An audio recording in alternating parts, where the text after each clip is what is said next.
Officials of the city of Los Angeles have filed a lawsuit against the country's largest bank for tricking cash-strapped minorities into taking out predatory loans. City attorneys claim J.P. Morgan Chase coaxed members of minority groups into taking risky loans, pushing the region into a foreclosure crisis. The foreclosures, in turn, added to city services expenses and caused a depreciation of property values. The city attorneys claim the so-called mortgage discrimination has been in effect since 2004, imposing different terms or conditions on a discriminatory and legally prohibited basis. J.P. Morgan denies the charges. In the past, similar complaints have been filed against other major U.S. banks such as Wells Fargo, Bank of America, and Citigroup. Hi there, I'm Darren Howard. And I'm Robert Nisbet. You're tuned into Video Radio as we celebrate, yes indeed, the Los Angeles municipality stepping up to bat. Yeah, actually taking on the big bank, LA or J.P. Morgan Chase. Yes, and those guys need to go to jail desperately, but that's why we keep producing what mainstream media won't produce. This is Video Radio, where we take a look at the effectiveness of activism and the way fascism is failing. It seems that way, that activism is winning. So, as we give a big thumbs up to all the independent producers out there covering this, what are we covering? We're talking about how the Okinawa mayor is protesting U.S. hegemony in Japan. That's a great word. So while we look up the meaning of the word hegemony, we want you to take a look at this. Nago City Mayor Susumu Inemine and Okinawa Congressman Denny Tamaki spoke in Washington, D.C. last night about the Pentagon's plan to build a new air base to replace the current Marine Corps Air Station Funema. Okinawa has hosted the U.S. military for 68 years since the end of World War II. And although it makes up less than 1% of Japan, over half of U.S. troops are stationed on the island's 34 bases. Now, according to polls, most Okinawa residents oppose the construction of this new base. In fact, Mayor Inemine ran on the platform of opposing the construction twice and won both times. Here's what he says is the problem with the construction. The first reason is that 74% of Nago City residents, which is a huge majority of Okinawa's prefecture, are against this relocation. Second, the construction of this base facility in the area of the beautiful natural surrounding would mean that they are destroying a natural habitat.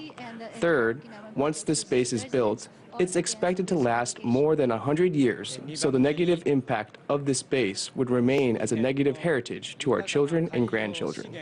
So what is so important about the construction of this new base? Well, the Pentagon says that it will play a key role in that U.S.-Asia pivot to counterbalance China's growing military presence, as well as North Korea's threats of nuclear weapons. Also, Mayor Inemine himself says that he does not want all U.S. troops off of Okinawa or out of Japan. I am not saying that we should get rid of all U.S. military bases in Okinawa, but the issue is currently with the new Marine Corps base.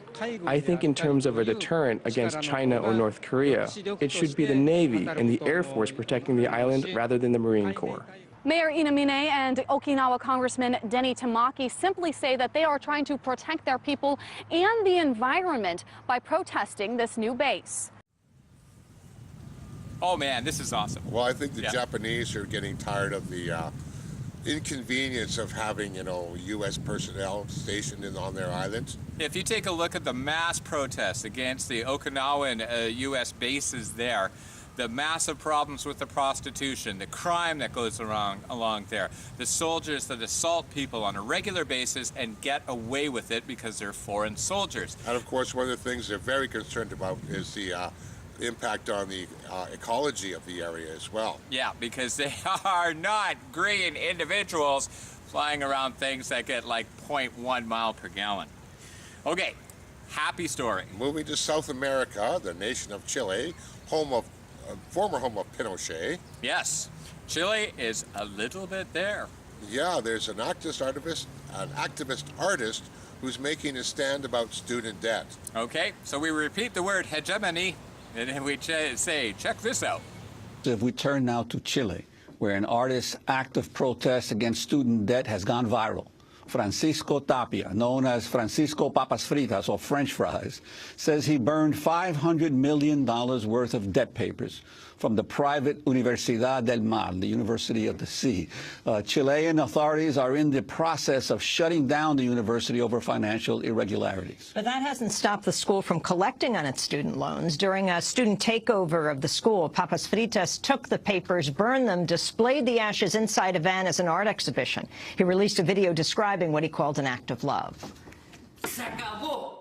Ustedes están libres de deuda, no tienen ningún peso que pagar. It's over. You are free from debt. You don't have to pay one more cent.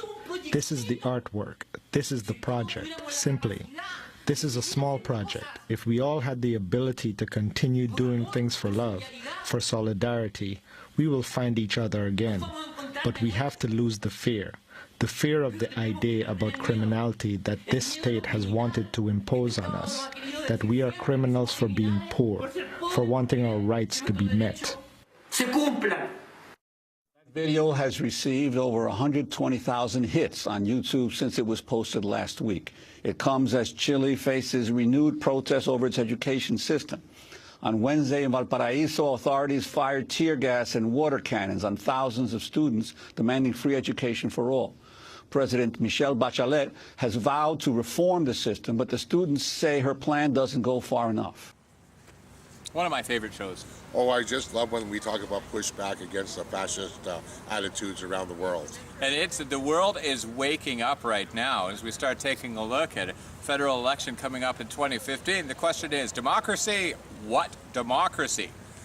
However, that's not what we're here to talk about. What we're here to talk about is the way that activism is working and fascism is losing.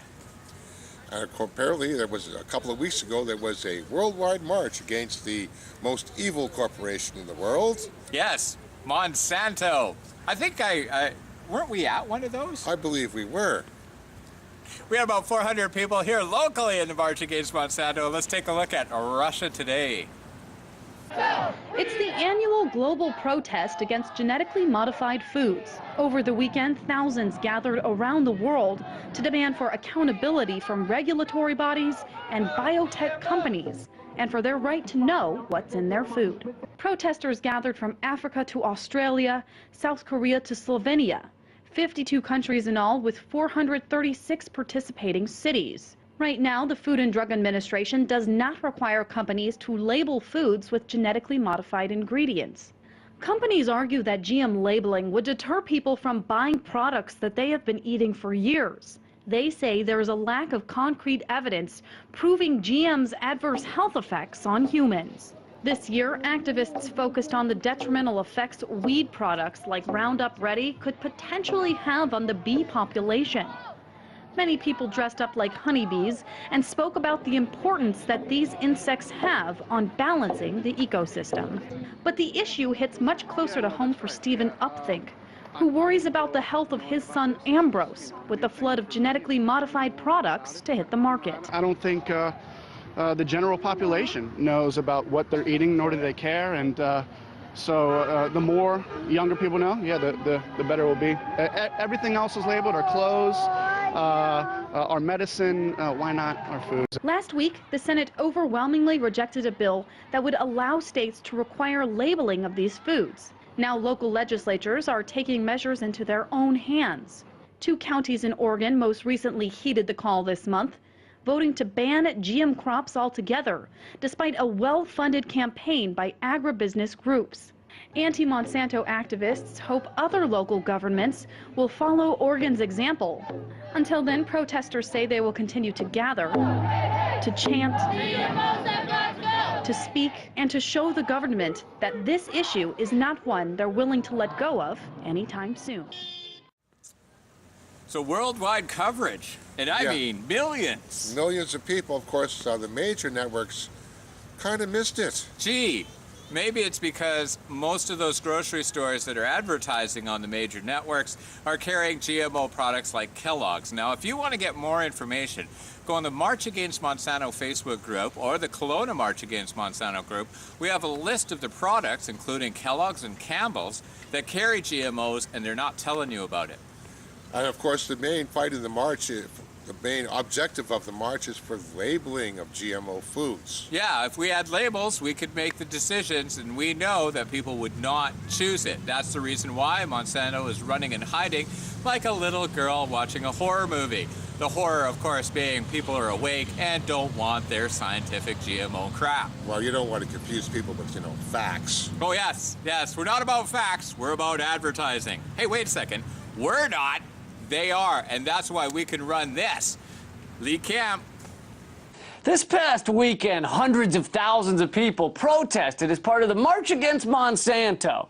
Now, if you've seen the Monsanto ads, then you're probably wondering, why would people protest a corporation that clearly produces adorable toddlers and dreams, right? But you see, Monsanto is known for more than the toddler factories celebrated in their advertisements. They're also responsible for such hits as the Agent Orange chemicals dropped over Vietnam, or the genetic modifications that might be killing off all the bumblebees, but who needs those stingy bastards? And Monsanto's crowning achievement, patenting seeds that so that they can one day own the global food supply. You might think, owning the world food supply, why does that sound familiar? That's because Dr. Evil came up with it in Austin Powers.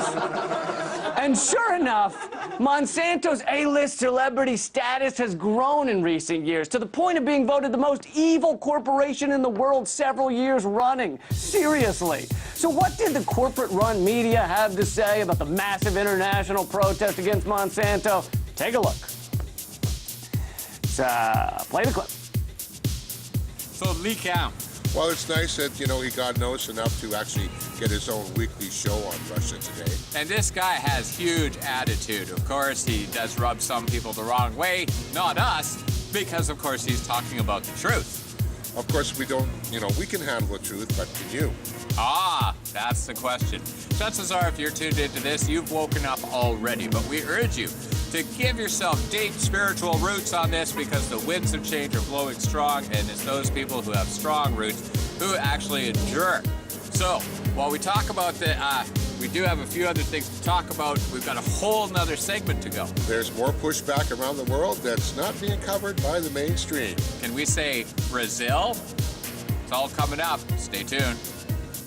We heard there was an international trade agreement between 9 countries being drafted behind closed doors. Would you want to know the details? You're wondering who I am. Secret. Lawmakers are wondering why it's all a big secret. Until now has remained largely secret. This trade agreement is more secretive in total secrecy. So what is the big secret? This isn't just a bad trade agreement.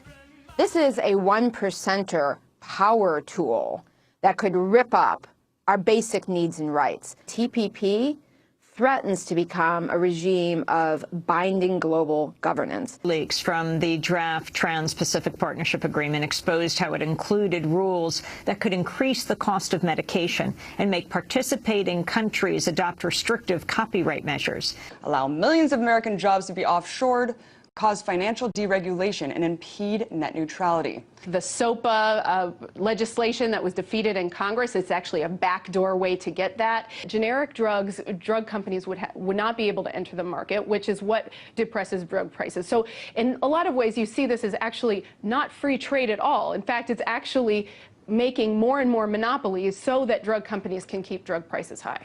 So what we're talking about with this leaked chapter is literally a parallel system of justice. Corporations would have a parallel system of private attorneys, 3 of them, and these 3 random attorneys would have the right to order the U.S. government to pay unlimited amounts of our tax dollars to corporations and investors. This is a sneaky outrage, and if people actually put a spotlight on it, we can stop it. Okay. Cool. Getting ready to sneak into the Trans-Pacific Partnership reception. I'm going to be giving an award, Corporate Power Tool Award. Thank you so much for being here. My name is Git Haversall, and on behalf of the Texas Corporate Power Partnership, we are very, very pleased to announce that the U.S. trade negotiators are the winners of our 2012 Corporate Power Tool Award.